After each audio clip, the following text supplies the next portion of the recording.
Wayward is an upcoming Netflix series created by Mae Martin and has 8 episodes that run about 42 to 45 minutes long. It's set in the pleasant yet sinister town of Tall Pines and is described as a thriller that will explore the dark underbelly of the troubled teen industry. The story kicks off in 2003 at Tall Pines Academy, where we see a breakout of one of the students named Riley and hear an ominous broadcast over the loudspeakers as he runs off. Sounds like the setup for something creepy and intriguing, but honestly, the series never really delivered on that promise for me. Right from the start, I didn't find most of the characters compelling. Abigail, for instance, is clearly written for us to pity, but instead she just comes across as ungrateful and annoying. The character of Lila is even more unlikable. And the character of Alex, who is supposed to be read as a man, never really rings true in that way, no matter how many times the show insists otherwise.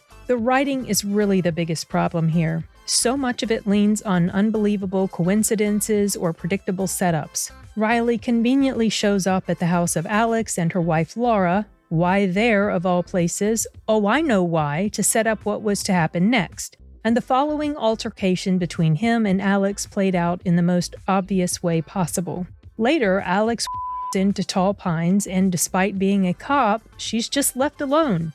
Conveniently, so she can stumble into another contrived encounter, of course. And don't even get me started on other ridiculous plot-wise convenient things that happen throughout. Among them being the muddy lake scene where a character can magically see underwater at night, without goggles. Performances are nothing to write home about either, and often come across as more cringe than anything else. And even Toni Collette, who usually elevates anything she's in, feels like she's straining against weak material. Some of her more dramatic moments veer into almost clownish territory, especially during the climax of the story. Add in cartoonish behavior, random character entrances at just the right time, and a goofy subplot about stealing oatmeal for bribery, and it all just falls flat. The show keeps trying to make larger points about identity, gender, and morality.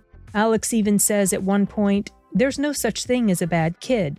Patently untrue, but it comes across as shallow and forced, rather than meaningful and nuanced.